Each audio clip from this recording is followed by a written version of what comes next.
How's it going, everyone? Landon here with LMR.com. In this video, I'm gonna be showing you the correct steps on removing your front struts, front springs, rear shocks, and rear springs from your S550 Mustang.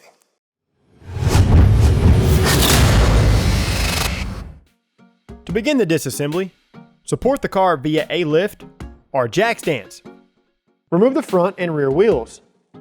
I'll be starting in the front and removing the two 15mm brake caliper to spindle retaining bolts.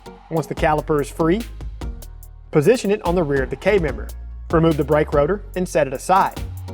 Using a plastic pry tool, remove the two harness clips from the factory strut. To remove the sway bar end link from the strut, use a 17mm open-end wrench on the end link stud and an 18mm deep socket on the nut. Once the nut is removed, position the end link out of your way. Support the lower control arm with the jack.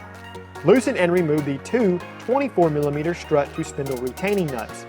Flip these around and re-thread them back onto the bolt. Ensure that the flange on the nut is even with the dog point on the bolt. Strike each bolt with a hammer until the bolt is free from the spindle. Leave these in place and then remove the strut shaft retaining nut with a 21mm socket. This method will allow the spring to be removed from the strut without the use of spring compressors. Carefully lower the jack until the spring is unloaded. Remove the strut to spindle hardware, followed by the strut and spring. On the strut tower, remove the three 15mm upper strut mount retaining nuts. Be sure and hold them out with one hand to keep it from falling on the ground. Go ahead and set this aside.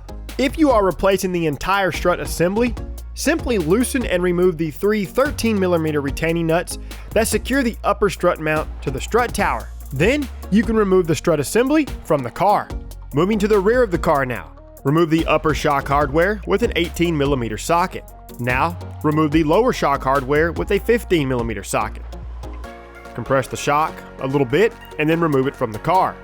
Support the IRS cradle with the jack. Loosen and remove the two 13mm cradle support bolts. Now, remove the two 21mm cradle to body bolts. Lower the IRS cradle and remove the spring. Be sure and make note of the spring isolators. Be sure to install these in the correct orientation onto your new spring. That will complete the needed steps on removing the struts, shocks, and springs from your S550 Mustang. To see more how-to and review videos covering industry-leading products, be sure and subscribe to our YouTube channel, like this video, and don't forget to turn on notifications. While you're at it, check out our other videos and don't forget to shop LMR.com for all things 1979 to present Mustang and SVT like.